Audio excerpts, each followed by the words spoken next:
Hi there, and thanks very much for joining us today. My name is Richard Watts, and I'm Chief Exec at People Make It Work and Co-Director of Change Creation. This is our weekly expert panel. This week we have Charles Beckett and Kamaljit Poonia with us. And in a moment, I'll ask them to introduce themselves and say a little bit about the kinds of areas that we might want to explore today.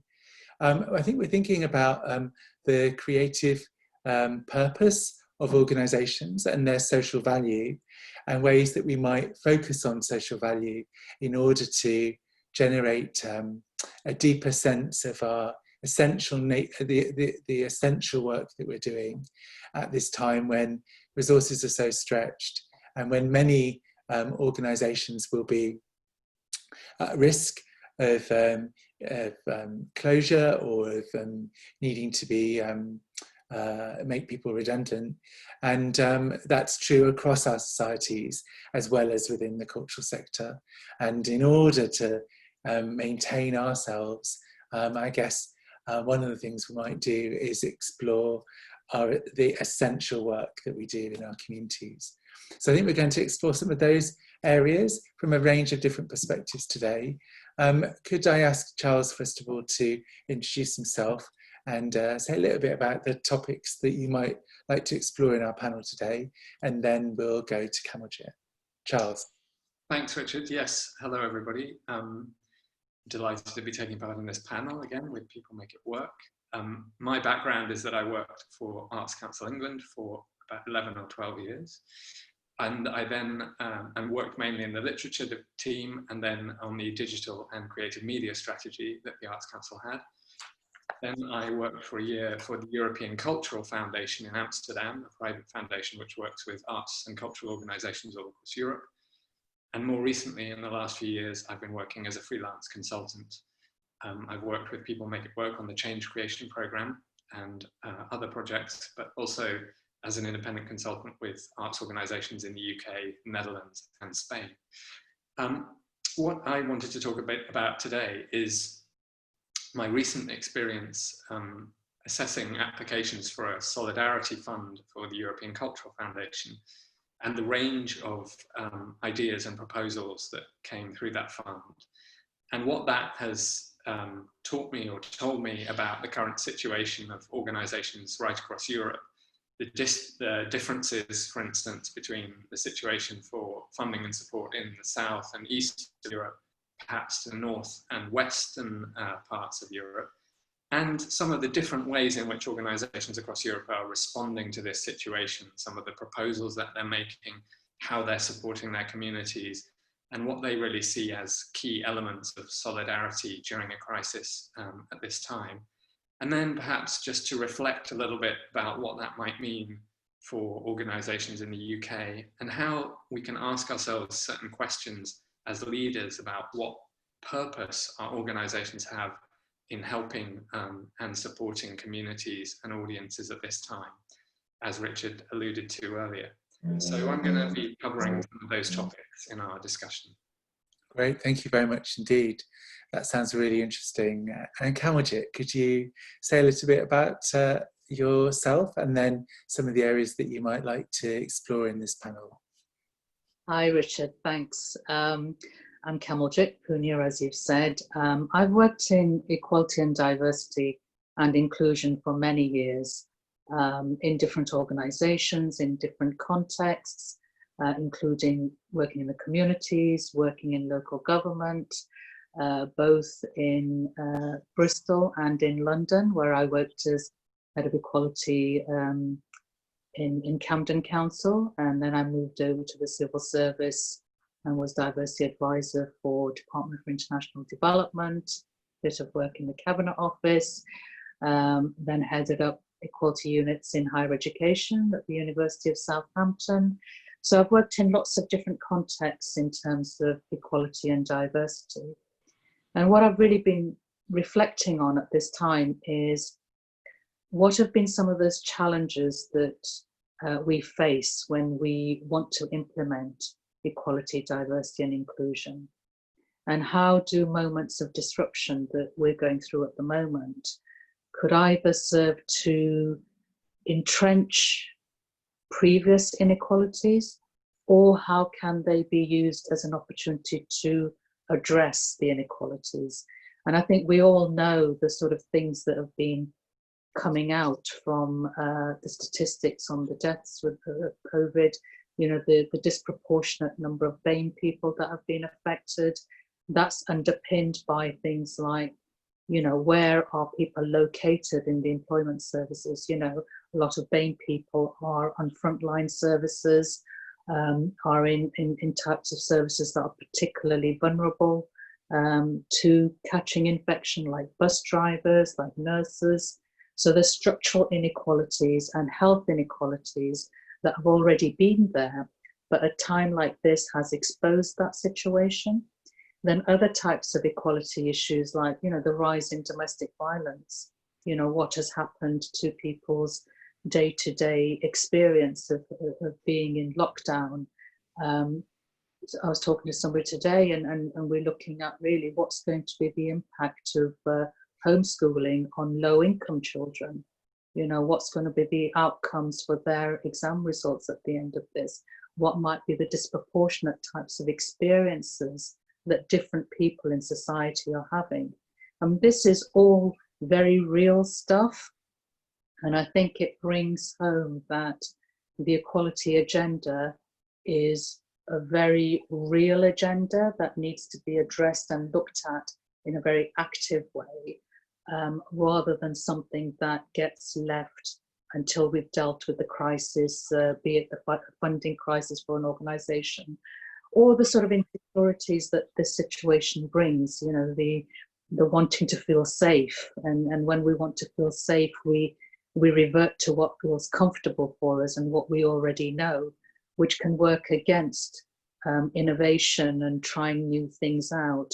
So it's a moment where we could either entrench inequalities, or if we are bold and courageous, actually help to alleviate some of those inequalities that we have. So I'd like to explore that with the sort of theme of mainstreaming this issue into how we move forward.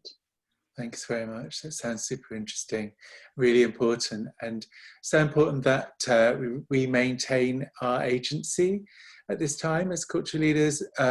We have choices. So, you know, this experience feels like, you know, there's a sort of tyranny to the circumstances which make us feel like we are choiceless. But I think our values and our intention is, you know, these things are even more important at moments of extreme than they are at moments where we've got, you know, kind of a greater luxury. And I'm really interested in ways that the cultural sector can think about being more inclusive at the end of this process, rather than this process exacerbating the inequalities that have existed for an awful long time around arts and culture provision, participation, and the, you know, the makeup of the group of people who are professional within the cultural sector. So I'd be really interested to, you know, think some more about all of that with you as this conversation goes forward, Cam. So first of all, then, let's come back to Charles. Charles, you were talking about the Cultural Solidarity Fund and the fact that you've been doing some assessing around that. And you were talking about the conditions that some cultural organisations in Eastern Europe, Southern Europe and the Balkans experience. Can you tell us a bit about that, first of all, and then maybe we can think about the nature of solidarity and some of the themes that have come out of those applications for you. So what's it like being a cultural organisation in those parts of Europe that you know, you've been looking at? Well, I mean, it's obviously very very different according to, you know, where you're based in Europe, and there are evidently different conditions specific to each country, but there are some general trends that, you know, that we can see. And in terms of kind of institutional or official financial support or support for organisations, that's obviously much stronger in largely in Northern and Western Europe. I mean, you look at the states of Scandinavia, France, Germany, Spain, and England, and there is, you know, a reasonable network of kind of public infrastructural support there, even though we may disagree about how sufficient it is. But in other parts of Europe, particularly the Balkans, Southern and Eastern Europe, and you know, you think of a country like Greece, which has been so heavily affected by recent migration, very limited support for the cultural sector in official terms, and also, as it were, former Soviet countries bordering Russia, even though there are kind of EU structural funds, when it comes to particularly cultural support and funding, it's very piecemeal. And I think that's one of the reasons why there's a different understanding of the idea of solidarity in those countries. I mean, what struck me reading a lot of those applications, and you know, I can't talk about details of individual applications, but on the other hand, the trends are very interesting when you look at the types of proposal people are making and the way that they think of their organization's role. I think that we're accustomed in the UK, but also in parts of Western Europe, to thinking of cultural organizations as these entities which provide, you know, excellent artistic content, but they sit slightly apart from society as a whole, or you know, they're not really rooted in the community where they're based necessarily. Whereas I think that's a very different picture if you think of other parts of Europe, where some of these organizations, a lot of these organizations have emerged simply from a democratic need for a public space, or a space for discussion, or a space for the representation of ideas or creative expression in different communities. And they've, as it were, kind of come through organically. So the thinking about the purpose of those organizations is also quite different sometimes. And I mean, you know, it's fair to say that some of the applications we received were weaker, but in the stronger ones, what you really notice, I think, is this, first of all, a genuine commitment to supporting and helping people who are in a time of crisis or in a time of need, and reinforcing this sense of solidarity. Not just artistically reflecting on solidarity, but the organization or the artists themselves playing a direct role in giving support. Perhaps it's through the medium of culture, through you know, providing financial support or workshops or training or other services to people at need, in need, but it's very direct sense of solidarity with them. And the other thing that really impressed me and quite inspired me is how bold and creative a lot of those proposals were, even at a time when a lot of these organizations are facing financial difficulties themselves. You know, obviously these are applications for funding, so people are asking for support, but they're asking for that support in order to give support to others and to fulfill a role as a supporter of a community, or as a supporter of marginalized groups who they appreciate are facing an even more difficult situation than they are. So I think there's you know, what struck me in a way was this sort of variation across different spaces in Europe, and that different sense of, or that different concept of what the role of a cultural organization is and can be. And so I think, coming back to the conversation today, I think, you know, taking some of those ideas or some of that conceptualization of the role of an arts organization can actually be very inspiring, and can open up, I think, a set of questions which, if we're not careful in parts of Western Europe and the UK, we might not ask ourselves. You know, we might continue to think of an arts organization as something which is simply there to create high quality performance or artistic content. And of course, that remains a primary value. But we may not be tempted to ask ourselves, yes, but what further role can our organizations play in giving support at a time of crisis, and make ourselves so valuable to the communities or to the places where we're based? And I think, so I think the experience of seeing what's going on all across Europe, and particularly in some of these areas which, you know, have been very hard hit by this crisis, or even where there's active political interference in a cultural organization's role. You know, you think of countries like Hungary or Poland, particularly, where unfortunately the regimes are very unsympathetic to certain types of free expression or diversity. It's vital that those organizations continue to play a role, in quite a political role, in supporting marginalized communities. And so for me, these types of ideas about an arts organization's role and thinking about how you can play into those needs or support those needs can open up a different way of thinking about purpose, about values, and about mission, which might completely reframe some of the difficulties that we're facing. It's really interesting. And so when you're thinking about kind of the social role or the societal role of arts and cultural organizations, as well as the role they play in kind of producing a particular cultural product, as kind of how they're helping that society to function, helping individuals and communities to live and make sense of this this experience that we're living through at the moment. What do you think? What should our arts leaders be asking or exploring in order to kind of reframe some of that, some of the work that they're doing or the thinking they're doing about their role?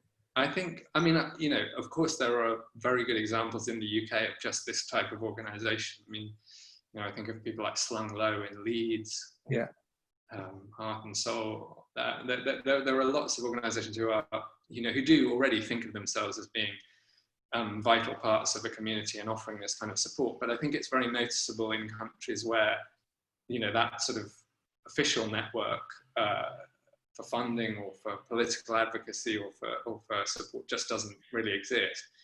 That a lot of those organisations, their day-to-day work is concerned with giving citizens and giving their communities voice, or supporting them with cultural learning or in other ways, or representing issues that are vital to the community at a higher political level, perhaps bringing attention to them or advocating for them through culture.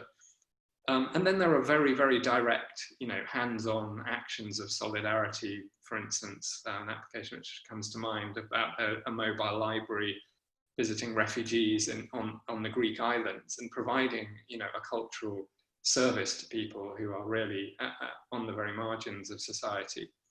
So, I mean, while I think those organisations do exist in the UK, I think there is a real range across Europe, and in some situations it's very inspiring to see how bold cultural organisations can be about, you know, what their role is in supporting basic social infrastructure and helping people in really quite desperate situations. And I think that there are some lessons there in terms of just our concept of the place of a cultural organisation in its community. And especially in response to a crisis like this, you know, there's no shortage, I would say, of opportunities to help people in need. The question is, you know, what form does that take, and how instrumental can cultural organisations be in that role? But I think hopefully starting to think more in those terms, perhaps inspired by examples from other European countries, just might change the equation a little bit for leaders in the cultural sector, rather than just thinking, you know, gosh, how do we keep doing what we've been doing up to now, or how do we return to doing what we've been doing up to now? As you said at the beginning of this conversation, you know, how can we really use this to implant ourselves even more fully in our communities at a time of need, so that, you know, we're seen as being, and we become more of a vital resource for the people around us. And I think that's the sort of change or subtle shift in thinking, which I think this could bring. It's really interesting, isn't it? It's making me think a bit about, people like Tony Butler and Alistair Hudson at Mima and Whitworth Derby museums, focusing on the useful museum, or what is, thinking more again about the function of these institutions that had a sense of use in the past and have kind of moved into the sort of cultural luxury space, for all of us. And what is a useful museum for today? How does it help us to make sense of the world that we currently live in, the issues that you've been describing, and how does it represent? How does it make sure that it's a decolonized, inclusive enabler of the broadest range of voices, in order that a multitude of perspectives are heard and are present in our culture?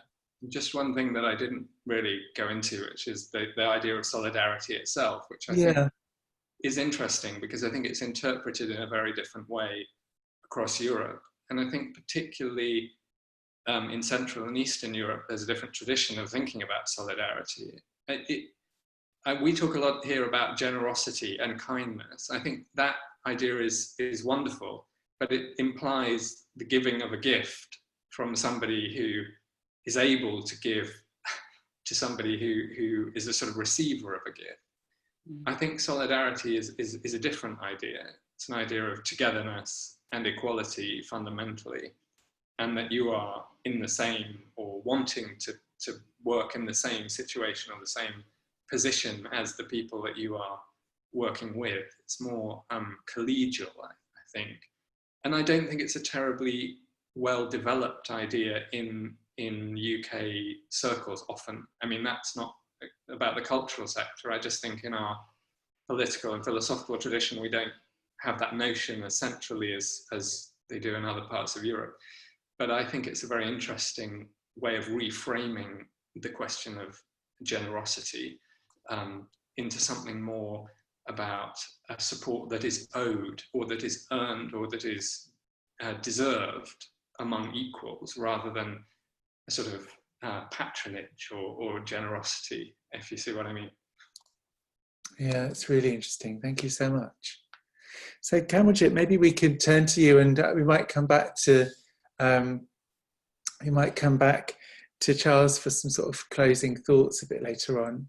But Cam, you were opening up our conversation, our panel, a bit earlier on, thinking about the role that arts organisations have in society, and how equality, inclusion and diversity has a role to play right now. Could you sort of unpack that for us a little bit? Yeah, I mean, there's always been a conceptual issue about where does this agenda sit in an organisation, and how do we address equality, diversity, inclusion. And there's always been this issue about, is it mainstreamed, or is it a project that we're doing, or is it, as Charles has said, something that we're doing as a goodwill sort of gesture to other people, who aren't really part of the mainframe of how we run our cultural organisation, or how we, how we envisage the sort of activities and the work that we're going to do. And there's a tension between those two things, because actually equality and diversity and inclusion, when you really look at these things, are fundamental human things that affect the way that we organize our society, the experience that we have, the inequalities and the privilege that we have. Where do we place ourselves? And for many, I think, in the sort of, communities that aren't engaged with the arts and cultural sector as it stands, it feels that the cultural sector is privileged and stands in a privileged space.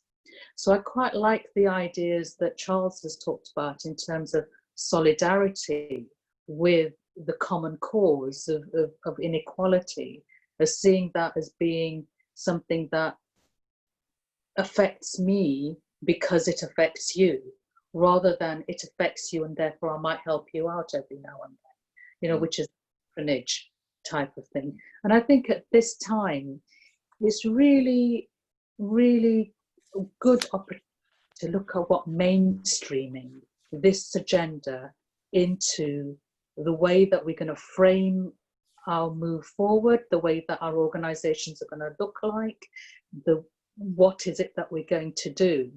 And mainstreaming means that it has to be in our thought process now, not something that we leave after we've got the sort of immediate crisis management under control.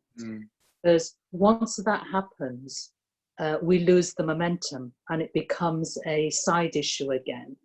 And that's very much, research showed that that's very much what happened after the global economic crisis. Is it 2010?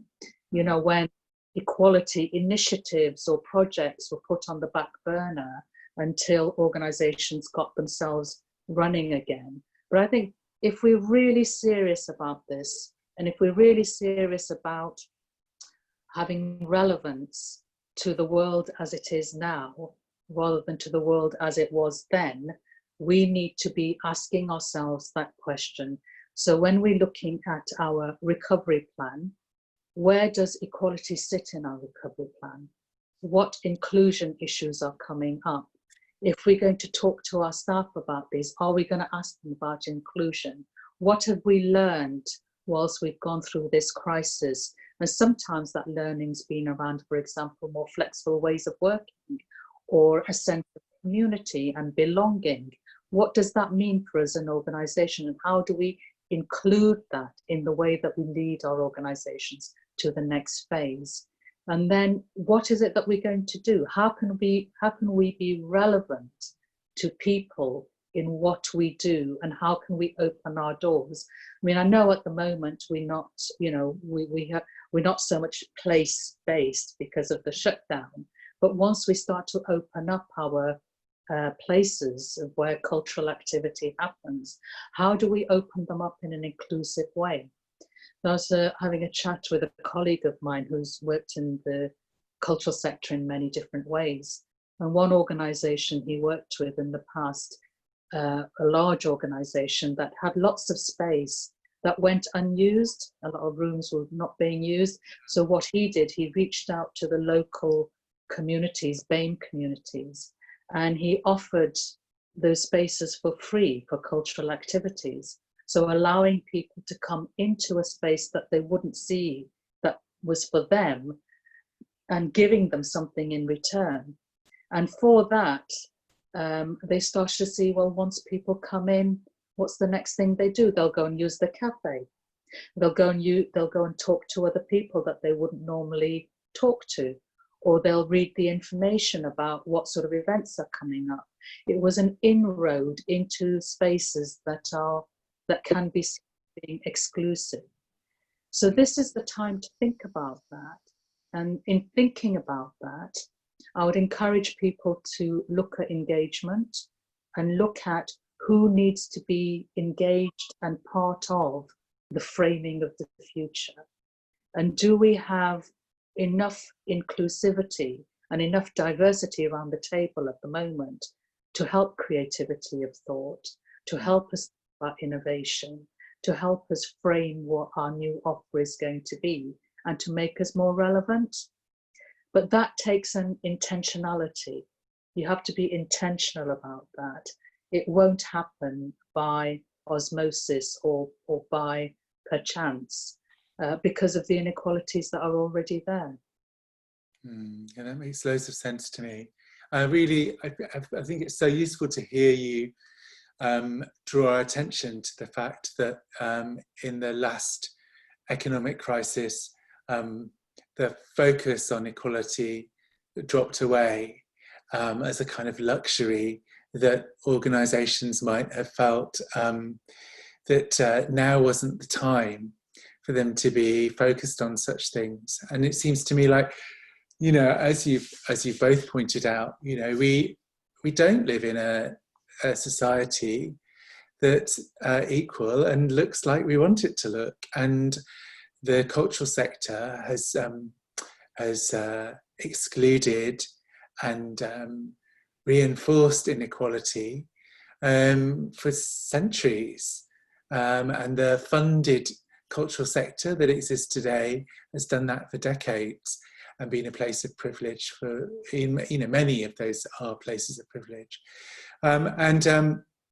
It makes me think when we bring together those questions around our social role, and also those questions around who's got power, who's got agency, who's included in dialogue, who's shaping what we're choosing to do as organisations, that there is an opportunity right now for organisations to design their future selves. I think a terrific number of cultural organisations, unfortunately, like retail organisations and like travel organisations and like all sorts of other businesses, are going to face reductions and are going to face redundancies. And I think those moments are moments where they can choose whether they exacerbate or address the inequality that exists. If they think, for instance, that it would be good if they were more connected with communities across their city, and there are members of staff who are from perhaps minority backgrounds who do reflect those communities, they could decide to prioritise those people, even though they might be in kind of frontline and less senior roles. They might choose to prioritise them in any restructure and say, those people we need to stay because they'll help us to connect with those communities that we're currently seen as irrelevant for, and we need to be seen as essential everywhere in the city. And if that means that some of the people who are more senior in the organisation and who might come from more privileged or established contexts end up being the people for whom that redundancy notice is given, whilst that's difficult for those individuals, it does create an organisation that's more inclusive, that is promoting inclusion, that's thinking about how to ensure that multiple voices have power and agency within the creative cultural organisation. And that sounds like a more relevant organisation for those moments. And I think it's so easy to think we haven't got choice right now for those things, and to say, for instance, the redundancy payments for those more senior people are beyond our current means, so we need to keep them. I know that often happens in cultural organisations at times of extremity, and what that does is that pushes that organisation, that fixes that organisation for another 5 years or another decade until there's another emergency. So I think it's so super interesting to think about. I think you mentioned, some of the research that's been happening around that practice. What do we know about the importance of diversity and inclusion at times like this, Cam? Just to comment on what you've said there, Richard, before I look at that, is that who's in the organisation is really, really important. And when I was in local government and we'd go through restructurings, there was this phrase, which was that, what would shake or stop diversity happening is the principle of redundancies based on last in, first out. So those people who have just more recently joined organisations are usually under more threat of the ones that are let go of. And what that means in the diversity field is that if organisations have only just started to become more diverse, then that is going to be, ethnic minorities. In some organisations where there's less representation of women, it'll be women or disabled people or people from lower incomes, because they'll be on those lower rungs, and they'll, if we don't think about this, those are the people that will be got rid of more easily. And then that feeds into the other issue that we often look at when we're looking at employment and leadership, is the pipeline issue. We often say that there isn't the pipeline of enough people from diverse communities leading up to leadership positions. Well, if we aren't careful, we'll be cutting those pipelines off now, you know, even where progress has been made. So it's a really, really important thing to look at consciously and deliberately as to what it is we're doing and how we're going to be doing it. In terms of the importance of this issue, McKinsey and Co have done a lot of research, and they've followed companies for many years to show what the business benefits of equality and diversity, particularly in the dimensions of gender and ethnicity, are to the organisation. And they have recently updated their report on showing the business benefits of those organisations that actively use diversity, not just as a numbers game, but as an inclusive issue, including the diversity of thought and future thinking within that. So they've got a recent report on that, which I think people should look at. But they've also done a specific report which is looking at some of the issues that we're talking about, how COVID-19, the pandemic, and equality, and how that is affecting the opportunities and the challenges in the way that we've been talking. So I think it would be really useful for people to have a look at those reports. And if people are watching this video, you'll see those links just below us now, because they'll be there by the time we put this video on our website. Thanks, Kamaljit. I was just going to pick up this thread about the benefits of diversity and equality, not to make it sort of instrumental, but, you know, from personal experience working on board development and recruitment with organizations, just from a purely tactical point of view, and from a purely self-interested point of view, having the intelligence in the organization and representation in the organization of your different audiences or audience groups and community just seems to me to make such a difference to how the organization understands its relationship with different audiences and with its community, and brings in types of knowledge which, you know, you can't really be transferred in other ways. I mean, we talk about, you know, knowledge transfer and implicit knowledge, which is very difficult to transfer in an organization. And tactically speaking, having better representation on the board, better representation in your staff, you know, is a way to strengthen that that knowledge. And as you said, Kamaljit, give an advantage in business terms, as well as reflecting better, you know, your organization's relationship with its community, and becoming a more welcoming and connected part of the place or the community in which you're based. Thank you. Kamaljit, are there other perspectives that you wanted to draw out in this conversation? And B, can you say a bit more about mainstreaming and the barriers to that, so that we can kind of get a grip on what we might be doing that leaves it in a silo, rather than having it holistically reflected across our practices?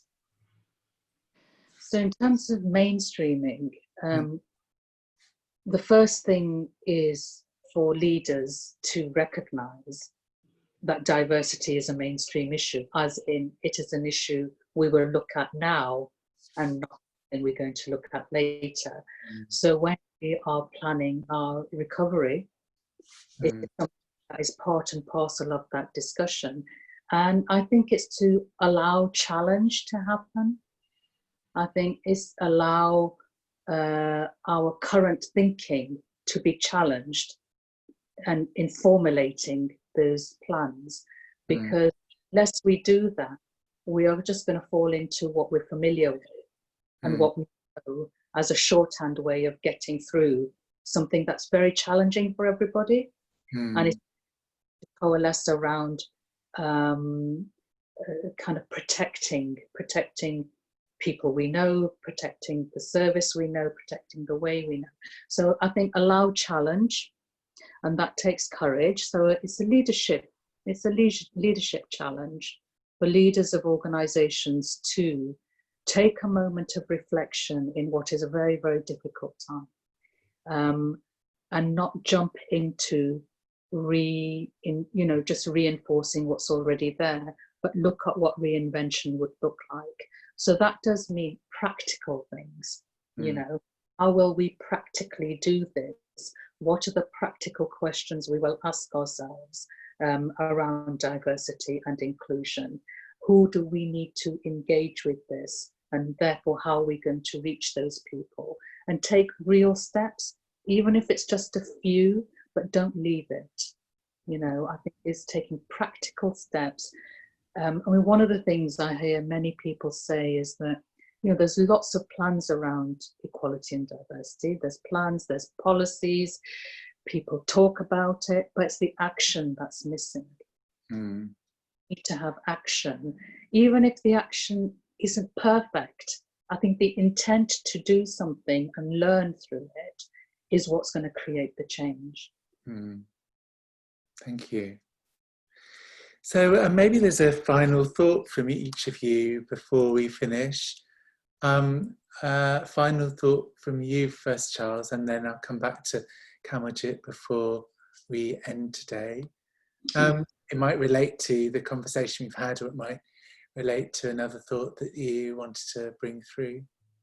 Well, I think I'd like to reinforce something that you said earlier, Richard, which is about choice and about the difficulty of this situation. I don't think any of us underestimate the difficulties that a crisis like this presents to leaders in the cultural sector, and sometimes that obviously translates into a feeling that there is no choice because you are simply forced to do certain things. But I think, as you said, we have to be careful to really examine whether that's actually the truth, or whether we're avoiding making certain choices because they might feel difficult, or they might feel like, as Kamaljit said, they come into conflict with our central ideas about what our organization has been and is, and they prevent us then maybe from taking a bolder step and making a bolder choice to change. So I think it's really important, if to sort of, if I'd taken one thing from the conversation today, apart from the idea of solidarity, the idea of equality and diversity that we talked about, this idea that we are all confronted with very difficult situation, but we must maintain the sense that we do have choices, and we can make choices, not just about now, not just about the immediate future, but about the long-term future.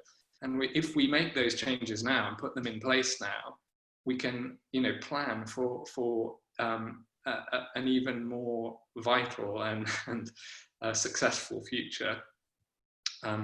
So I think it's really important to be prepared to question the assumptions that we carry about what our organization is, what it has to be, and how we deliver the mission and values that inspire us. Because I still think there is room to make choices, and there is room to make changes, even in a situation as difficult as this is.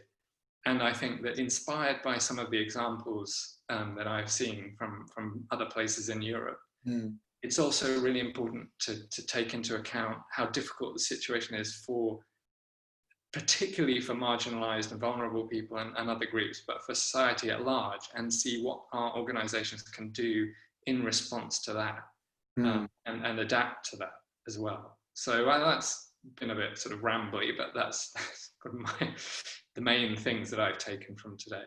Thank you very much indeed. Kamaljit. Yeah, I resonate with what Charles is saying and yourself around being choice makers. I think how difficult situation gets, we always have a choice. And what I'd like us to think about is how our choices impact on people's lives, and that we often don't see that. We don't identify what we're doing with, say, structural inequalities. That seems to be a nebulous thing, but actually everything that we do is part of that jigsaw. Everything affects everything else. And I think connectivity is something that this pandemic has shown us, that we are all connected with each other, and that what we do affects each other. And I think in terms of equality, it can go forward and it can go backwards. And that will depend on the choices that we make. I have quite a few colleagues at the moment who are so sad about the killings of Black people in the US that we're seeing on our screens almost daily these days. And that how sometimes that becomes kind of normalized, and people just think, oh, kind of become a bit numb to that. And I think we must numb ourselves to these inequalities. We must actually connect with what people's life experiences are, and in whatever way, either big or small, ask ourselves, oh, how can we be part of something that makes it better rather than entrenches it, and take action accordingly.